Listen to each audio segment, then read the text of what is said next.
Hello and welcome to episode 120 of the Ego Chall Podcast. My name is Preston Byers, and as always, I'm joined by my co-host Justin Binkowski. And on today's episode, we're talking Call of Duty League action, a lot of it. One of the busier weeks for the online qualifiers as we gear up for Major 4 in the CDL season. And we had a few upsets this week that we'll talk about more in depth as we go along in the show. Before we get to any of that, how are you doing, Bink?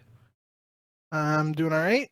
I just had a doubleheader at softball, so pushing this one in here. But yeah, we got some good stuff to talk about. Yeah, it's kind of fitting. You played 2 softball games, and the CDL played, I think, 10 matches this week, which 11 matches, which I believe is the most of any week so far this season. And we're going to have a few more packed weekends before we end up getting to Major 4.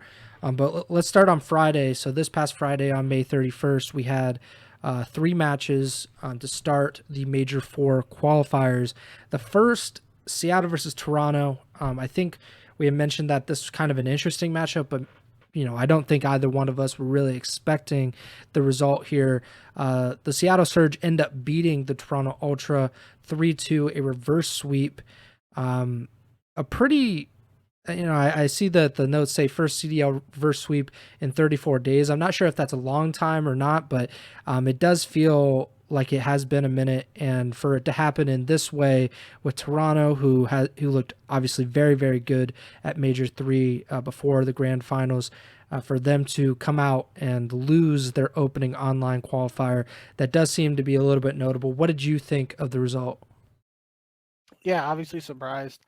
I do think the first CDL reverse sweep in 34 days isn't noteworthy. I don't know if it feels long to me because it feels like in previous seasons you're getting like one reverse sweep every week or maybe every other week, but 34 days is obviously a month, so um could be a further testament to the divide in the team that we've talked about, like the power balance between the top 4 and the rest of the league, right? Like maybe if there were um some closer teams there, and maybe if the bottom teams are able to go up 2 maps and then one of the top 4 teams is able to win 3 straight to reverse sweep, or even if the bottom teams are going at it, you probably expect a reverse sweep to happen sooner than once in a month. So definitely noteworthy there. I really think that the turning point for this series was the round 5 offense that Seattle won in high rise control. I wouldn't say high rise. I don't know. Invasion control is kind of getting to the point where you winning offenses a bit more than earlier in the season. Control on high rise definitely feels like you can get some good pushes to get some offense and offensive wins, and that's what happened here. Seattle was able to 4-stack the point on A twice, get that dub, and really they went from that point on and won the next 2 maps. A pretty convincing 6-2 in the game 5 search is probably most noteworthy result, and definitely the least close game of the series, right? 6-4 in the first search, and both hard points were both teams over 200 points. So pretty good series. And obviously a very important win for Seattle. They were tied for 5th with Miami heading into this match, I believe, for CDL points. So kind of going to be a recurring theme throughout these shows, obviously, as we wind down the regular season and the final push for champs. But any win that those teams on the bubble are able to get against a top team that you might not be expecting, that's just 10 more points that can literally make or break your season, or be the difference between getting to champs or you going home after Major 4 here in the end of June. So definitely a strong performance from Seattle, and an important win, and definitely one that I wasn't expecting. Yeah, wins are going to feel even more important the most that they've felt all season long. Even though, technically a win at the beginning of the season is the exact same as a win at the end of the season. For a lot of these teams that have had roster changes, had a lot of ups and downs this season, a win like this for Seattle, who, they're beating a team that they shouldn't beat, so to speak, that they're not expected to beat, And for them to pick up those 10 points is huge, like you said. But this was just the first of 3 Game 5s on Friday, because the second, unsurprisingly, involved the Boston Breach. As we have mentioned quite a few times on this podcast, the Boston Breach are addicted to Game 5s, and they are also addicted to losing Game 5s. And they are not sober quite yet, because they lost this series to the Minnesota Rocker, the second series, on Friday. Despite having a 2-1 lead going into the second hard point, they lose 6-star hard point, and then they lose a Game 5 round 11 on Rio S&D to the Rocker, which puts them, I believe, at 1-12 in Game 5s this season. So I'm not sure. I have to look it up real quick, but that's 13 Game 5s. I'm not sure how many total losses that they have this season, but it is a staggering amount of Game 5 losses. So more than half of their defeats this season, and they have lost a lot. They have the most losses of any team so far this year. They obviously have the worst record of anyone this year, and half of those losses have been in Game 5.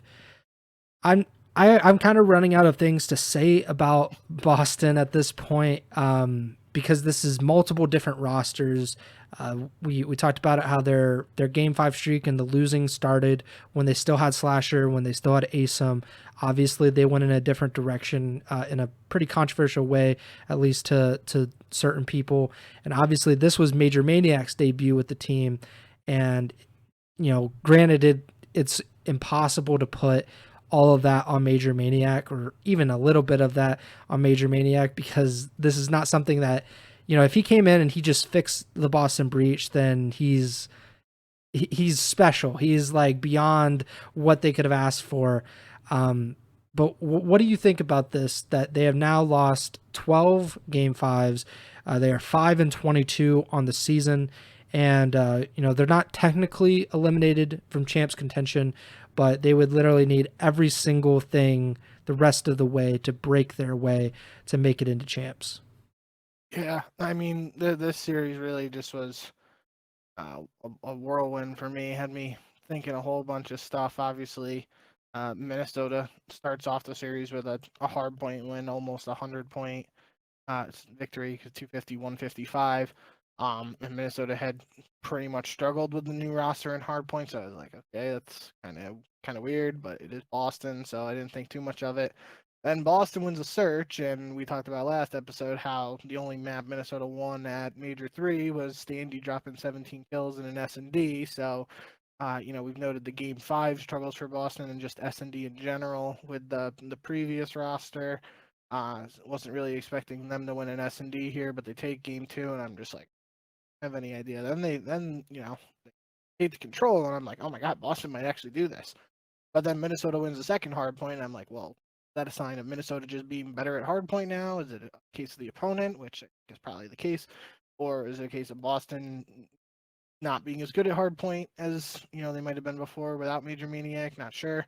But then Game 5, you're thinking, okay, this is why you bring Major Maniac into the team. Last ditch effort to try and make champs. You get a guy well known in S&D. He's got to show up in the Game 5, help you ice up, and they just still don't have that clutch gene in them right now. And it does go to round 11, but in the end, Minnesota gets a much needed win for them, and Boston continues to struggle in Game 5s. And because Minnesota won that match, they moved into, or they got a little bit of padding, and it also based into this result as well. The very last game of Friday, Carolina versus LAG. We talked about it on last week's episode, but everybody pretty much within 5 and 11 are tight packed, right? They are so close to each other that a few wins here or there could dramatically change the standings of the CDL. And this is a very good example of that. Minnesota wins a match that they very much look like they weren't going to win. They get those 10 CDL points. Then Carolina plays LAG. LAG and Carolina both right next to each other in the standings. A win for either of them could be a huge boost to their place in the standings. And Carolina ends up losing to LAG. We both picked Carolina because Carolina has looked a tad more consistent, much more consistent online, and that's been a factor for LAG so far this season. And yet they come out and they lose this series. And now that puts Minnesota in a more advantageous position. Minnesota now is in a tie for seventh in the CDL. Carolina, because they did not win a match this week, they are still tied for ninth. So they are currently on the outside looking in. How big of a loss is this being to Carolina? Because this is, these are two teams that are competing against each other, and having just watched Minnesota win a match, get 10 more points, how big of a loss do you believe this is for the Carolina Royal Ravens? Massive loss. This is one that the current position you're in, even before those wins ahead of this match, is one you think that they got to clutch up and get the dub in. Might not have been Carolina I'm thinking of, but they have matches now coming up against Atlanta, LA Thieves, and OpTic. And those are three pretty tough matches, especially if you take into consideration they weren't able to, get a win against LAG. So definitely a surprising result based on, like you said, LAG's just lack of consistency with this new squad recently. The big thing, I didn't even notice it until I just looked at the stats here. Gwyn had a .68 KD in this series of 56 and 82. Obviously, I'm not 100% positive on this, but I feel like the way he's played this year, it's pretty safe bet that this might be his worst series of the year statistically. Yeah. So that's obviously just an unfortunate time for that to happen. But the big thing, we've talked about Carolina's S&D almost every episode of the podcast for the last 3 months, it feels like. And this is a case here where, you lose two S&Ds to LAG. That just feels like you can't have that happen. So tough situation Carolina's in now. They're going to have to get some wins against teams that you would imagine are higher ranked than them on paper. So it's kind of similar to, I don't, remember the exact scenario Vegas was in last year with Clay, Yeah, but exactly. it feels like it's kind of like, you dig yourself that hole and you're not making it easier to dig yourself out of it. So, yeah, but I mean, props to LAG for showing up when people, obviously us, but I feel like a majority of the community probably weren't expecting much from them, especially online with their struggles online this whole season. And they were able to get an important win for their own champs aspirations. You actually brought up Vegas, and that was exactly what I thought about too. Coincidentally, you had Clay and TJ on that roster as well from last year with the Legion, and I believe they. I remember specifically they lost to OpTic. I believe they got reverse swept by OpTic in one of their last matches of the season, and that could have gotten them into champs or something along those lines. I like you, I can't remember the exact situation, but at the end of the day, it was a match or two matches that they needed to win. They had the opportunity to win, and they just didn't. And that ended up biting them in the butt. At the end of the season, they end up not making champs. And it very much feels like this could be one of those losses that Carolina, after the season, looks back on. It's like, how did we let that slip away? How did we not beat LAG on that day? And I quickly looked up the standings before this week began. Carolina was actually in a tie for 8th place with Minnesota. Obviously the points between 5th and 11th, there were only a separation of 20 points between those teams. And Carolina was in tie for 8th with Minnesota, and then LAG was in a tie for 10th, just 10 points behind. So that has completely changed now. Carolina on the outside looking in, and that also factors into some of the other results that we'll get to very shortly here. So Saturday, June 1st, LAT versus LAG, another Game 5, the 4th straight to start this weekend. LAT notoriously has been very, very bad against LAG, and it looked like LAG was going to pull off possibly another win over the Thieves. It was not meant to be.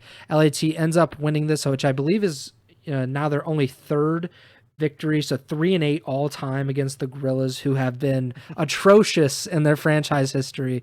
It's just an incredible stat.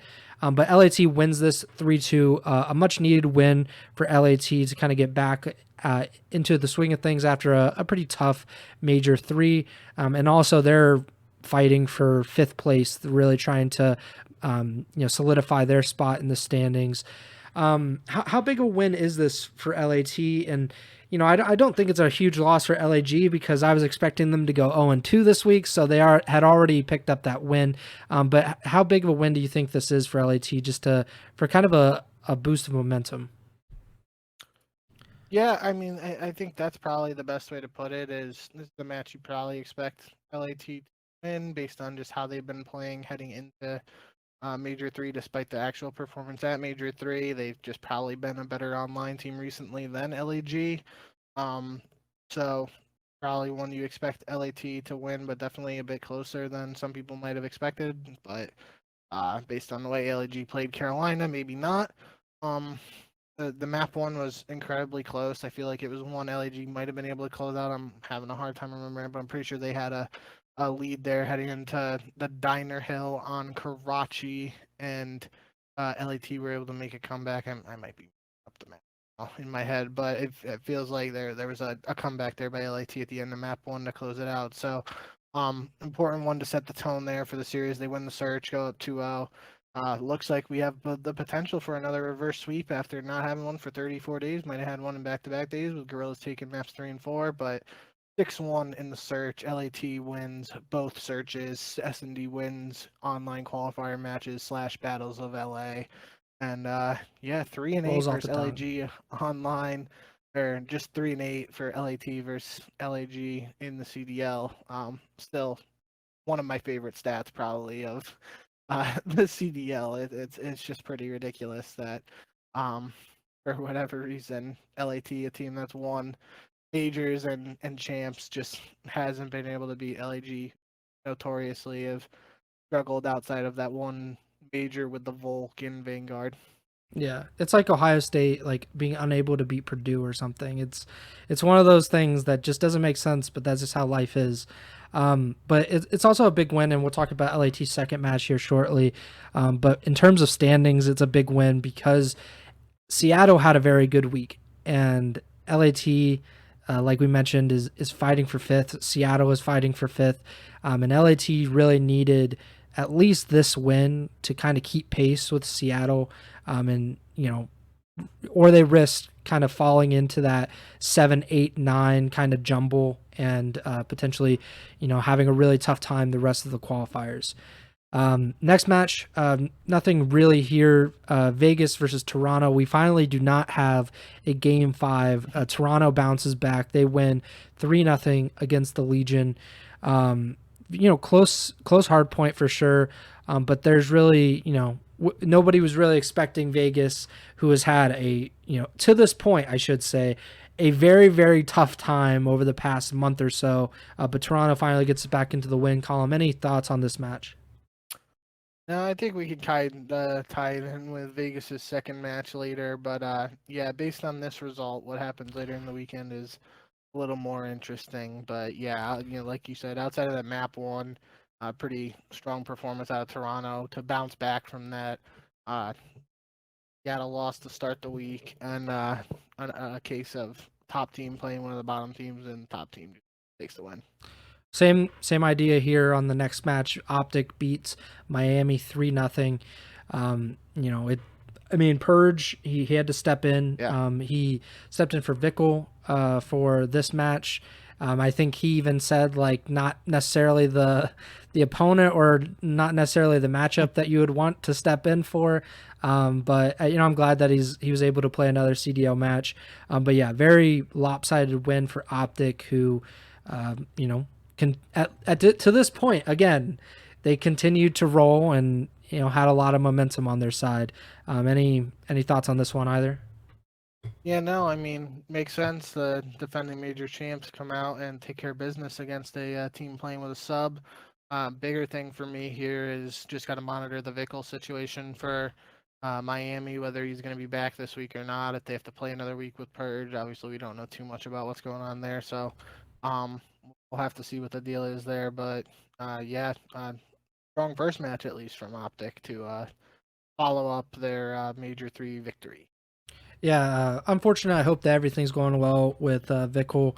But Miami did say that they had signed Vickle or signed Purge to a 14-day contract. So technically, he would be under contract for the next weekend if they need him. And I believe you can sign him up to 2 14-day contracts. So, but it does suck, obviously, for Vickle, but for Miami as well, considering they had their best performance on land.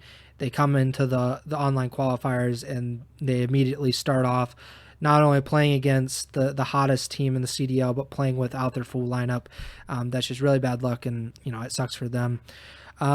Next match, New York versus Carolina. Carolina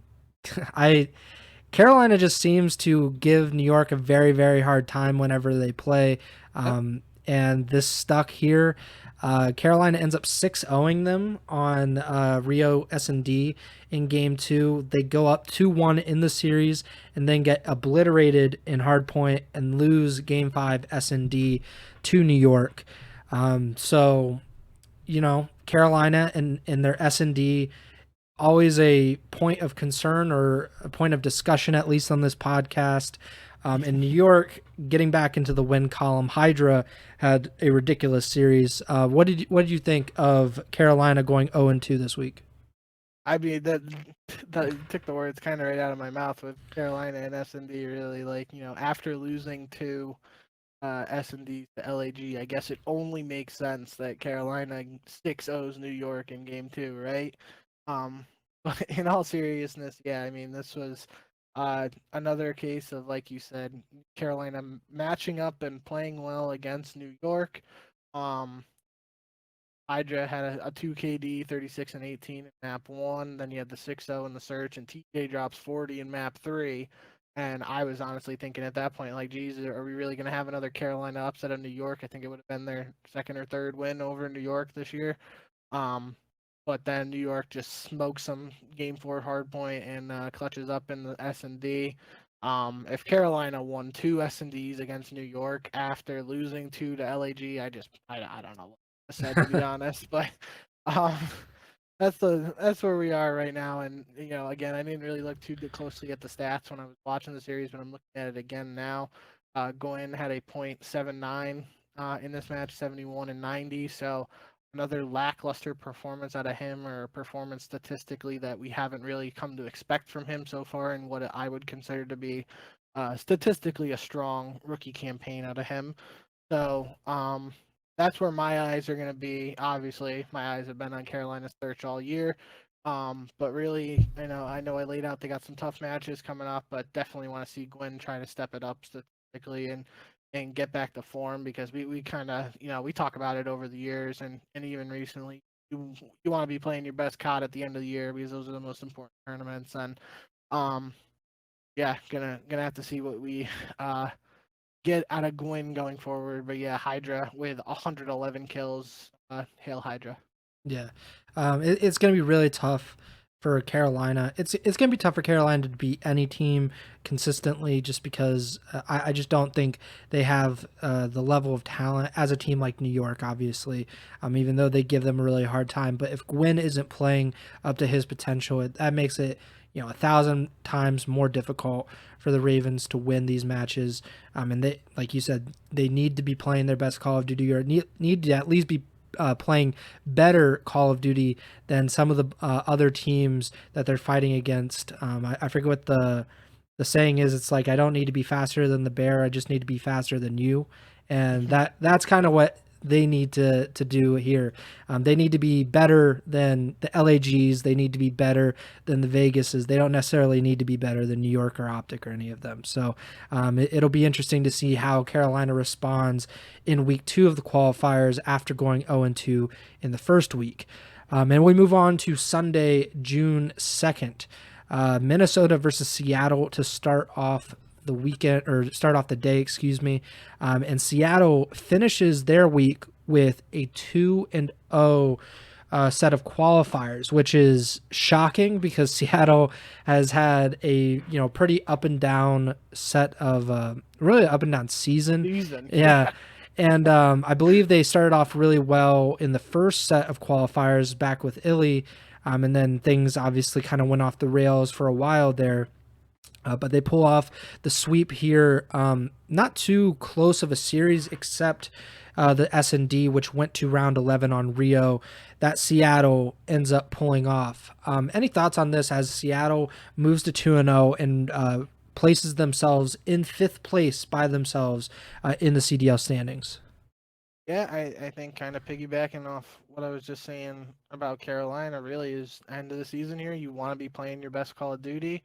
And obviously, Minnesota isn't the toughest team, but they had a win over Boston, so 2-1-0 teams here. But for Seattle to get that win over Toronto, and then, you could probably make the case that in some situations or in past seasons, Seattle would have been the type of team to beat a team like Toronto and then lose to Minnesota in a week where you would have expected them to lose to Toronto and beat Minnesota. So for the fact they're able to start 2-0 here is really, really strong. Obviously you only played 2 matches, so it's really the best thing you can do.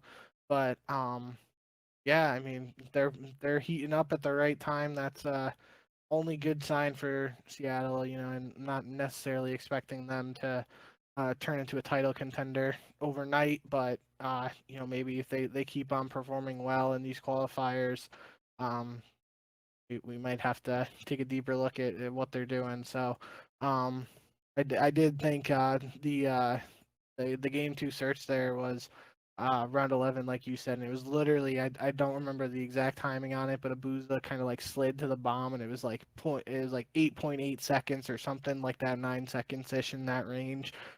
So literally like less than 2 seconds away from a potential Minnesota map win. They get the search win there. Who knows what happens?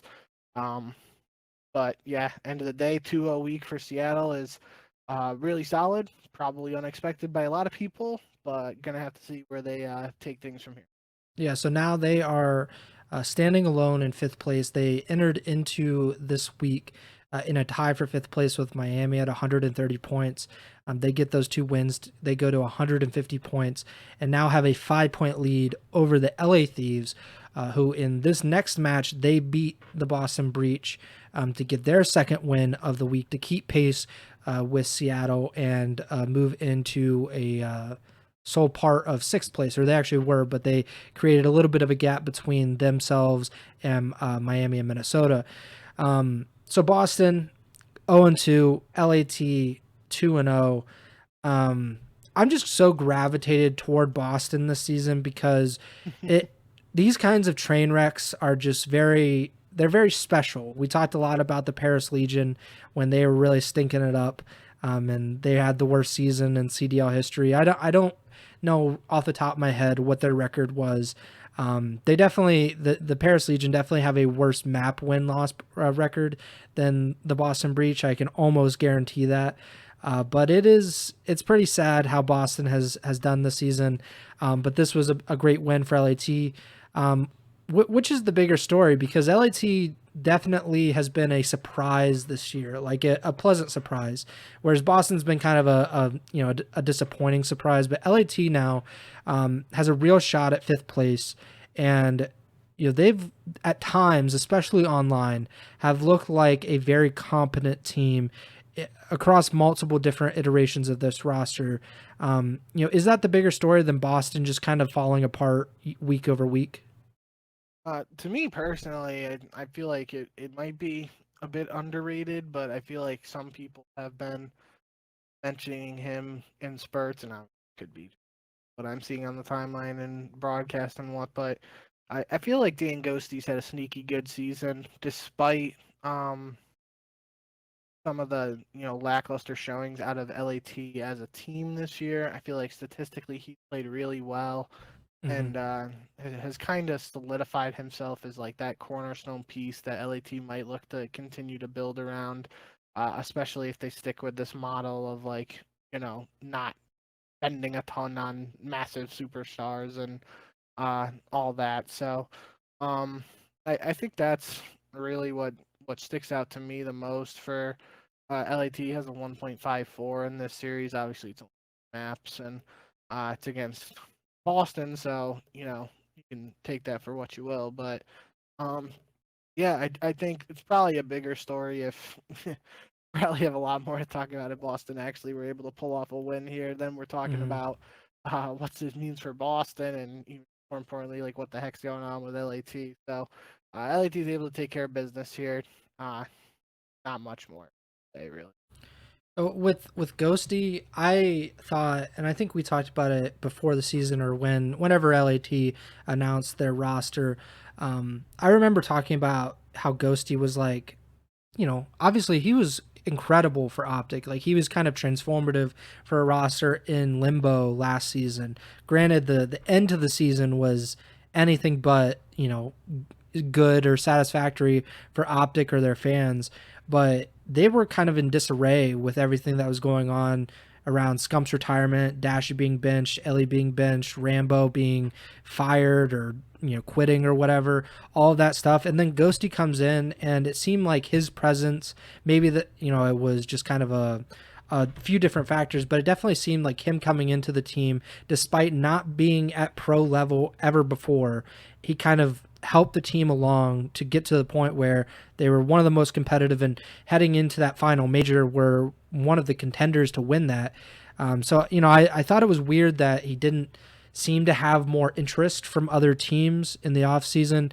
But LAT picking him up seems like it could be, other than obviously picking up like Draza or picking up Pred or something. It's that roster move of picking up Ghosty by LAT could prove to be one of the most successful and most underrated parts about in that entire offseason in the CDL. I think the big thing for Ghosty individually is he came in last season. He had like a 1.4 at the Boston Challengers event before he joined OpTic, and everyone's talking about this stud slayer coming in from Challengers, the first rookie OpTic has picked up, I believe, what a lot of people were saying. And he joins the team, and he definitely improved the team, but his role, he didn't have to be that main guy dropping a 2 KD every game and just absolutely going off. He did, the little things and let the guys like Shotzi and Dashy have their moments and drop the kills. So going into this season, it's possible that teams overlooked him instead of looking at what he was able to do in challengers from a statistical standpoint. They might have just looked at whatever his stats were for the CDO, which obviously weren't as high, and maybe forgot the potential he had and what he had shown in challengers. And now on this team where they're really, there just haven't really been other superstars. I'm not gonna get into that is Ghosty a superstar debate here, but he's the most talented, or he can actually shine with that kind of slang ability. It's a different dynamic with this team. Yeah. This is a team where he has to almost, it feels like, the guy to go off if they're gonna succeed. On OpTic, that definitely wasn't the case. If he had a good performance, and it was more likely that building off of what Pred, Hook, Hook, Shotzi, and Dashy were doing. So, yeah, I've been, I really feel like I haven't had a lot to say about LAT this year, just because it's really hard to get a gauge for them. But I feel like throughout the season, Ghosty has been that one talking point in my eyes, and maybe here and there sprinkled throughout the community. And definitely think there's as far as even a 1.5 against Boston, if that's what brings it on, so be it. But yeah, excited for the future for him, and obviously this is a case here where LAT just beats a team they're better than, and you don't have much more to say about the match itself. Yeah. Next up, we had Atlanta versus New York. One of, again, it did not seem like in whatever before the opposite of hindsight is, before the fact, it definitely seemed like, why is this match not going on last? Because this is two of the top four teams. And now that we saw what happened with Atlanta and them kind of falling apart at Major 3 and, their streak ending, it seemed like the more intriguing matchup for this to go on last. Granted, in hindsight, it is the best option that Vegas and OpTic went on last. But Atlanta versus New York. Atlanta, like I mentioned, they won Major 2 and then Major 3. They lose both times to OpTic. New York has been, they're kind of a weird team, definitely the fourth best team, but they are the defending world champions. But both of these teams delivered on this day. They went back and forth throughout the 5-game series. New York wins one hard point, FaZe wins another hard point, and New York wins the control.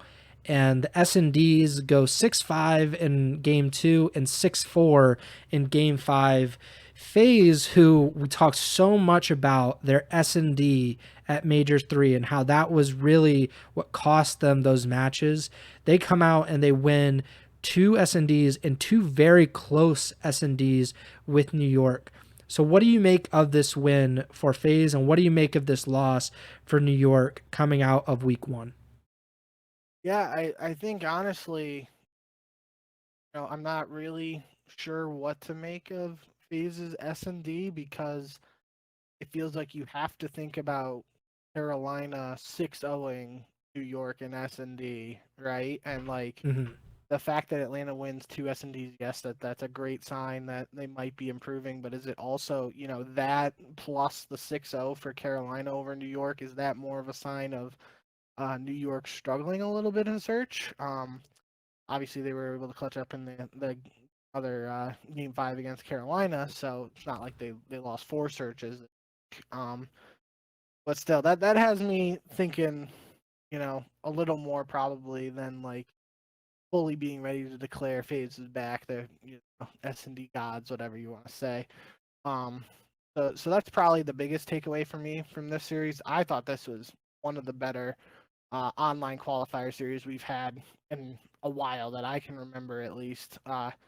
Both hard points were super close. All the maps really were. The least close map, technically, 250, 208 hard point. So it's an absolute banger series. Draza drops 47 in the control and FaZe lose. Definitely, I wasn't expecting that. 47 is now the record for most kills in a CDL MW match. So congrats to Draza on that. Obviously, probably if you ask him, he probably would have rather win than set the kill record. But end of the day, they won the series and he has the kill record now. So is what it is. But yeah, this was a absolute banger series. If you guys weren't able to watch it, I definitely recommend going back and watching it, because I thoroughly enjoyed it. And I think that's what I'm going to be still going to keep an eye on Atlanta's search, and to a further extent New York's search going forward now, to see if Atlanta's really able to improve, or if these 2 S&D wins are more of a result of New York potentially struggling. So my thing is, I agree with you.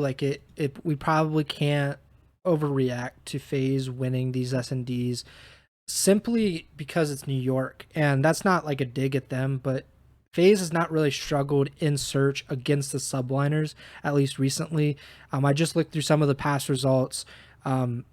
Coincidentally, I think this is the way that the vetoes have kind of worked out. But 6-Star has, I think, appeared in every one of the last 3 series between these 2 teams, and FaZe has won each of those maps in those series. So that was Game 5 in this series, 6-Star S&D, and FaZe wins it 6-4. Invasion seems like the more kind of interesting one, at least to me, because Invasion, FaZe lost to Seattle. I believe they lost to Carolina, and they lost to OpTic all in the last few weeks. And that seemed to be more of an issue. We'll see if that is, obviously it's a round 11 win against New York. It might not be anything. They might still have major issues that still need to be ironed out. And we'll definitely see that as they play even better competition, like OpTic and Toronto, and even some of the teams that have given them trouble, like Carolina or Seattle, as we move along. But I will say that FaZe did lose 6-Star S&D to Toronto and Miami as well. So these 2 S&D maps in particular, have kind of been a thorn in FaZe's side over the past month or so. And, we'll have to see if they've really improved or if this is more of an aberration as we move along. But definitely a big win, at least got to be a confidence thing for Atlanta that they're able to pick up the S&D wins and beat a team like New York, who has definitely been one of the better teams in the league this season. And then we finished on something that we probably did not expect much of going into this week, but we get another Game 5 series. We get an upset. So we started this week off with Seattle beating Toronto, and we end this week with the Las Vegas Legion beating OpTic Texas. So Vegas, they had been horrible for the past 6 weeks or so. When they had ASIM, they lost, I believe, 12 maps in a row. I don't think he won a single map with the team when he was with Vegas. They go on the losing streak. They make a roster change. They end up beating Boston in the last qualifier of the Major 3 qualifiers. Granted, it is beating Boston, so it's, not really much. They lose their only match at Major 3 to Miami. And then, obviously, we talked about it a little bit earlier in the show, Vegas gets swept by Toronto. We talked about how that wasn't really a big surprise because Vegas has been so bad lately and Toronto is one of the best teams in the league. Well, then we come in to OpTic versus Vegas. OpTic, playing like the best team in the league over the past few weeks, and specifically winning Major 3. And OpTic looked good against Miami. There were no hiccups. It wasn't like a post-major hangover or anything. They come in, they beat Miami very convincingly, and then they come in and play Vegas and they lose. I have no idea what to make of that. I don't know if this is just Vegas, just maybe they're showing a little bit of the potential. That feels like an overreaction. I'm not sure if this is something to be worried about with OpTic, that they could lose to a team like Vegas, because there's a big gulf in skill and teamwork between these teams. And yet OpTic was, they lost this series and they lost it in, through 2 respawns and losing Game 5 S&D. So I want to get your thoughts on this. I think it very easily could have been a sweep for Vegas, which is a weird thing to say considering it was a round 11 S&D win in Game 2. So what do you think of this? Is this a big Vegas win? Is this a big OpTic loss? What should we really be taking away from this game? I mean, it is a massive Vegas win. The Vegas is winning champs crew is definitely happy after this one. Kind of you set the stage. So I do remember hearing before we disconnected that in comparison to like starting the week with Seattle beating Toronto and now ending the week with Vegas beating OpTic, the same sort of thing I said for that applies here for Vegas as well, in the sense that anytime one of these teams that's on the bubble for champs has an opportunity to pick up a win against a team that in the top 4 or just is one of those teams that you don't expect them to beat, however you want to categorize it, that is just a massive win. Mm-hmm. So kind of, this could, we've talked about how close the points are. This obviously 10 points that, some of the other organizations that are right around Vegas in the standings, they weren't expecting Vegas to get 10 points from this, right? They're probably doing the calculations and like, okay, we got Vegas at, X and X. And they're going to win X matches and they're going to lose the OpTic here. So we don't have to worry about 10 points here. That could literally make or break their season and be the reason they end up making champs if they do. So a massive win for Vegas. I think what has to be said is the fact that the first map in this series was Subbase Hardpoint, which OpTic were 11-0 on in this season. I feel like they played it in every series down the stretch.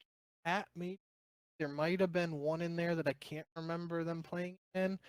I know they squared up against Toronto on it twice, and they beat Toronto because Toronto was also undefeated on it the first time they played.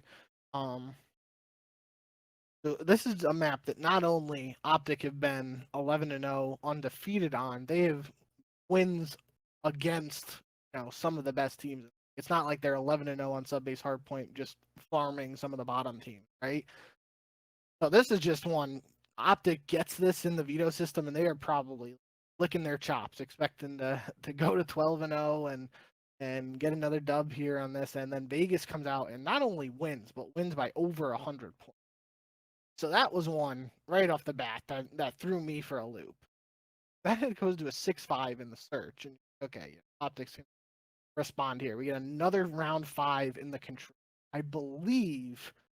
Don't remember the exact stat, but I know they were talking on the broadcast about OpTic in round 5s on high-rise control specifically might be something weird like that. And I obviously forgot to write it down in our notes, so I can't remember what it was. But it was something where like I heard it and I was like, really the case? But regardless, it's another they lose a round 5 here on the high-rise control, and I feel like you can probably look at this in the grand scheme of things, and it might have been a scenario of OpTic testing their map pool because they're pretty comfortable heading into champs and Major 4, so they want to get some more reps in on other maps. I get that. But yeah, it's an opportunity Vegas are able to capitalize on if that is the case. And after that, OpTic go down 2-1 after the control, and they win. It's a close hard point, 250 to 208. So not like they slam in response when they go down 2-1, and then Vegas is just able to clutch up in the game 5, which is something you probably haven't been able to say an awful lot about Vegas. So this is just, in my eyes, it's a massive win for Vegas. And I'm not ready to raise any red flags about OpTic or anything. But it's certainly one that you're just like, wow, this is a head scratcher. Not something I saw coming. Granted, this doesn't really mean anything. Like there's no award or any bonus for this, but this could essentially put like the nail in a coffin of OpTic getting the number 1 seed for champs. Because granted they've already secured a spot at champs. They're almost certainly going to be a top 3 seed, the 3rd seed at the absolute worst. But a win here would have put them only 10 points behind FaZe for the number 1 seed. And it would have put them 25 points ahead of 3rd place Toronto. Now they are 20 points back from FaZe, so they need 2 wins, or obviously a major performance could help them along in that regard. But it does feel like this is a big loss in terms of that. I think it would be a nice thing for them to get the 1st seed, to be the top team heading into champs. FaZe has literally done this every single season in CDL history, and they look like they might be on their way to doing that again. And FaZe has, I think, a slightly easier schedule the rest of the way in the qualifiers than OpTic does. So it just seems like kind of a weird thing. But that's something I noticed. The more important thing, though, is Vegas winning this match. If they had lost, they would have been by themselves in 11th place in the CDL standings with 110 points. One win has shot them up to a 3-way tie for 9th place with Carolina and LAG, and now are only 10 points back from a 2-way tie for 7th with Miami and Minnesota. Miami, obviously, we don't know what's going on with them and how they're going to move forward with Vickle. Minnesota has been very hot and cold all season long. And now they're in a tie with Carolina and LAG. Carolina went 0-2 this week. They are very hot and cold, specifically in S&D. And Gwyn has played. He played probably his worst week of all of this season this week. And LAG is a notoriously bad online team that just so happened to get a win this week. So Vegas, this win seems gigantic for them. There's granted, this is Vegas. The Legion, I don't think, have ever been to an 8-team champs. So that's something to consider. This team at times has given, a lot of, I think a lot of hope to fans and to people that have watched them and how bad that the Legion franchise has been since pretty much the CDL's inception, that this team could break that curse. They could get the champs. This is a kind of win that should galvanize them, that should get them, hopefully over the finish line and able to get them into champs. Granted, we're probably, way over our skis here, because this is the Legion. We were, I think, in pretty much this identical situation last year where they needed 1 or 2 more wins to get into champs, and they fell apart down the stretch. But this is a huge win, especially the qualifiers. They do not have an easy opponent this week. And they have past this week, they have a nice schedule, compared to some of these other teams. So this win is huge for them, and we'll see how this works out in terms of the standings. Let's talk about the standings real quick, just to kind of run through them. I know we've talked about them, kind of at length, but just to kind of recap what's going on with the CDL standings. Obviously, Boston, they are in dead last, 50 points. They are not technically eliminated from champs contention, but they essentially are. They would literally need everything to break right for them. They would need to win out. They would need multiple teams to lose, that kind of stuff, or they would need to win like the major, something ridiculous like that. But they're pretty much out. But the rest of the 11 are still very much in contention. The top 4 have secured spots. FaZe in first, OpTic in second, Toronto in third. There's a big gap between Toronto and New York, who is in fourth. And then there's a big gap between New York and Seattle, who is in fifth. Seattle is 5 points ahead of 6th place LAT. LAT is 15 points ahead of 7th place Miami and Minnesota. And then there's a 3-way tie, like I mentioned, between Las Vegas, Carolina, and LAG with 120 points. So, 7 teams are separated by 30 points from 5th place Seattle to the 10th, 11th tie between Carolina and LAG, which makes this upcoming week all that more interesting, and how these teams perform and how the standings will change as we move along. Before we do our pick'ems, though, let me say that you went 8-3 this week. I went 7-4. Obviously, we got the OpTic Las Vegas match wrong. We got the Seattle Toronto wrong, and Carolina versus LAG. And then I picked LAG over LAT because I'm an idiot, I guess. So Friday, June 7th, we are finally to the predictions portion of the show. We have, again, 3 matches on Saturday. We have 3 on Friday, 4 on Saturday, and then 3 on Sunday. Starting on Friday, June 7th, Seattle versus New York. I think this would have been a lot easier to pick before this past weekend, considering Seattle played some of their best Call of Duty in a really long time. I'm still going to go with New York, but I am very, very interested to see how this shapes up.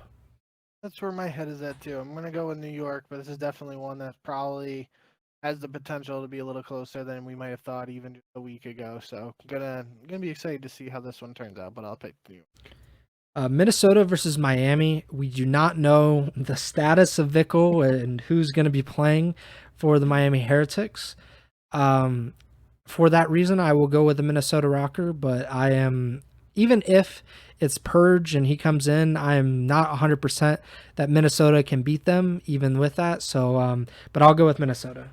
Yeah, honestly, I was just going to go with whatever you said the opposite of for this one, because I really think this is a coin toss match, even with Purge playing. I think if Vickle comes back, Miami has a better chance. But yeah, I'll just take Miami, so we have one that's different. Carolina versus Carolina versus Atlanta. Gonna go with Atlanta. Yep, FaZe up. Saturday, June 8th, Boston versus Seattle. I have to pick Seattle. Same. Vegas versus New York, another interesting matchup. It's kind of a coincidence that New York is involved in both. I'm going to go with the Subliners here as well. I cannot, in good conscience, pick the Vegas Legion, even if they pick up their biggest win of the season. They have let me down far too many times. I'm not going to let it happen again. Yeah, I think I'm similar to. It's an interesting week for New York here. Probably 2 matches you don't think twice of before this past week, but now Seattle's 2-0 performance, Vegas's win over OpTic. These get a little more interesting. I'll still go with New York. LAT versus Carolina, gonna go with the Thieves. Yep. Miami versus LAG, I will go with Miami. I I've been flip-flopping on LAG, and I'm not really sure what to make of them.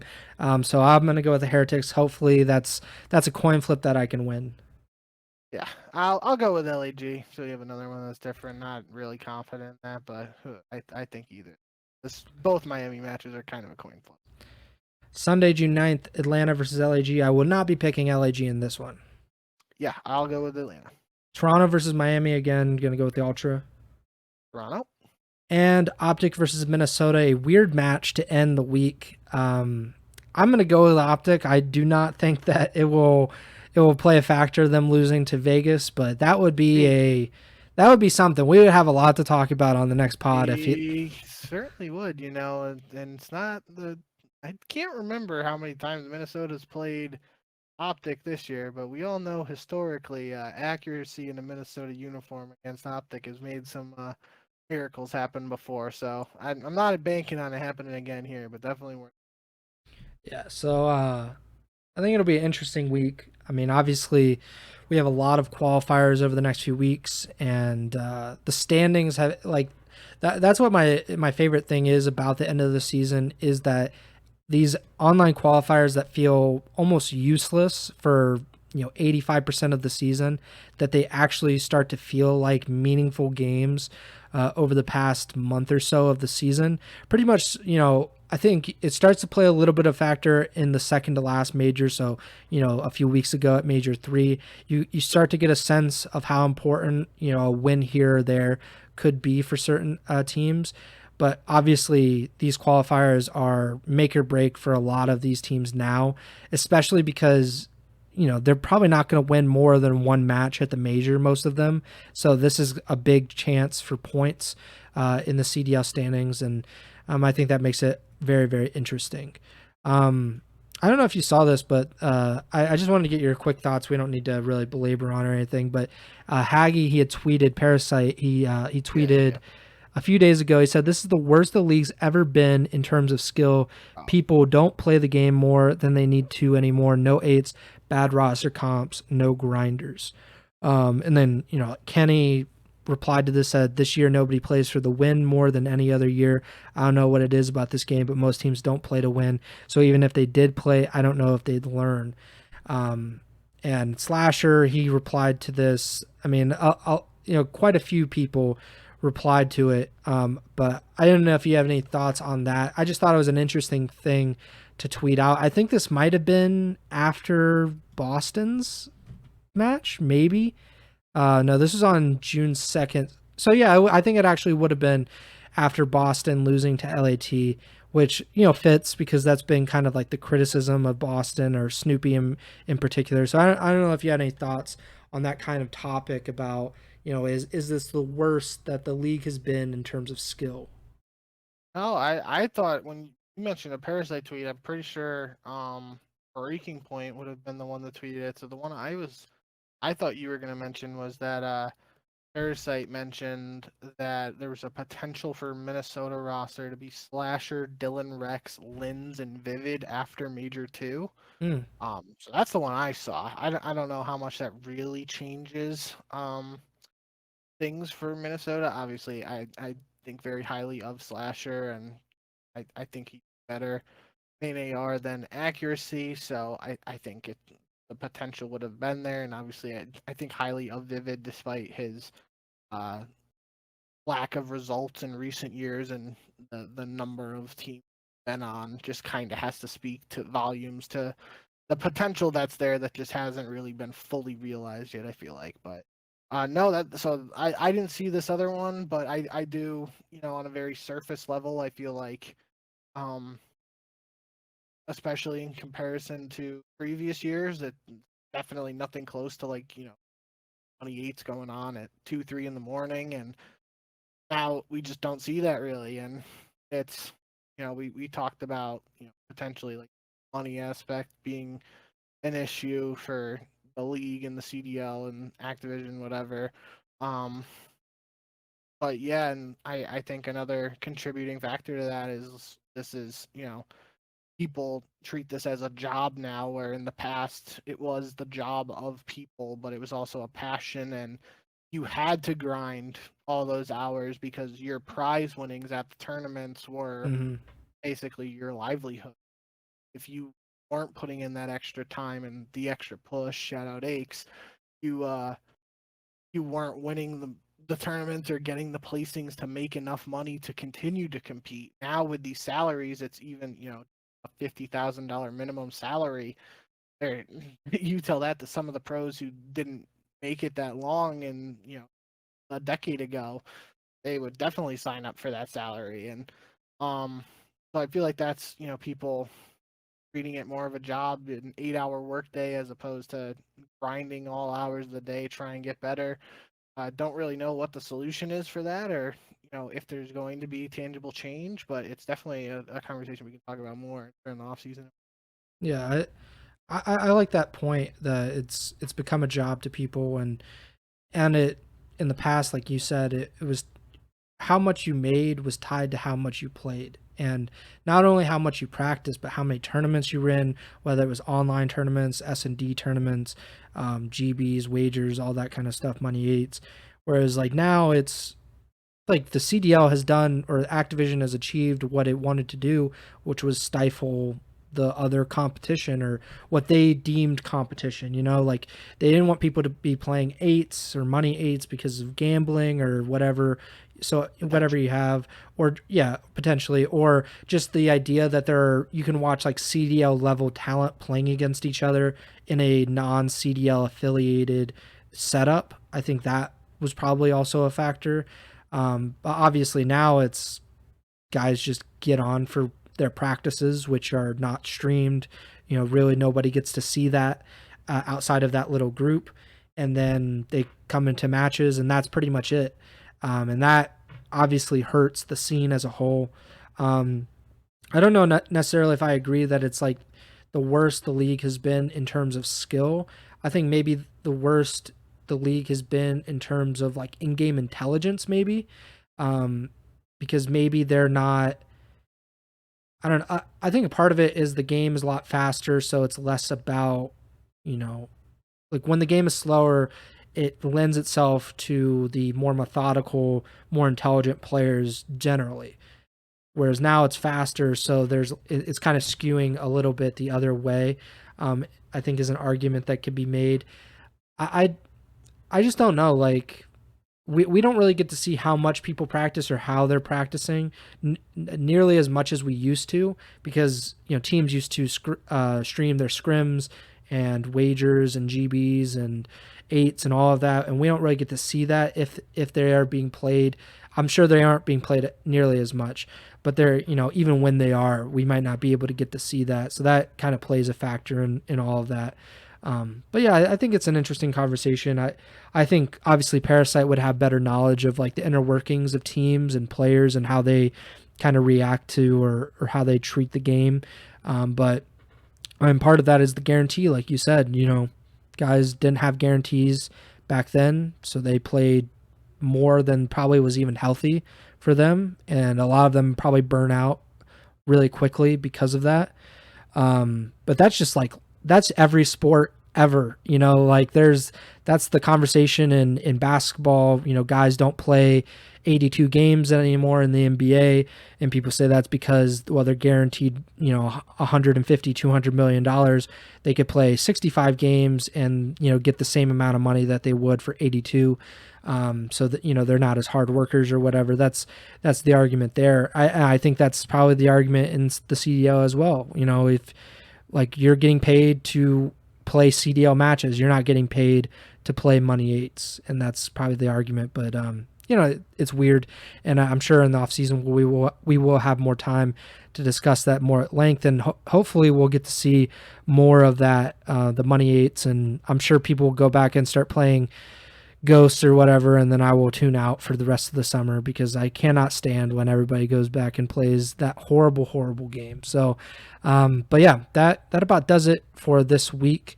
We have a very interesting set of matches and some very important qualifying matches this week. So enjoy the CDL content while it lasts. We only have a few more weeks left of this season. But yeah, thank you guys for listening or watching. Make sure to subscribe or follow the podcast feed wherever you're listening or watching on Apple Podcasts, Spotify, YouTube, Amazon Music. Make sure to give us a 5-star rating on Apple Podcasts, a 5-star rating on Spotify. Like the videos on YouTube, and we really do appreciate, like we've mentioned on some of the past episodes, how some of these people are leaving comments on the YouTube videos, very helpful and very nice comments. So that we really appreciate that. You can follow us on Twitter at jbink with 2Ks, at Preston Byers, and at Ego Chall Podcast. The next show will be sometime early next week. Obviously, we said it, probably hundreds of times now, but the best possible way is just to follow, Bink or I on Twitter. And then when we go live on Twitch, we will tweet about it. Bink tweets about it, I retweet it. And that's the best way to know when we're going live. And then the next day, the podcast version will be on YouTube and in the podcast feeds. So if you follow there, you will find out when we're going live. But yeah, that about does it for me. Bink, take it away. Yeah, thank you guys as always for all the support.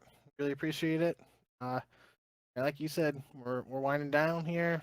1 week down of these last qualifiers, only a couple more to go. Then we're before you know it, at the final regular season land, and then champs, and then we're in roster mania. So in the final stretch here, and we appreciate any support. Hope you join us on this journey for the rest of the year. And yeah, that's about does it. So thank you guys as always, and remember to send the chow.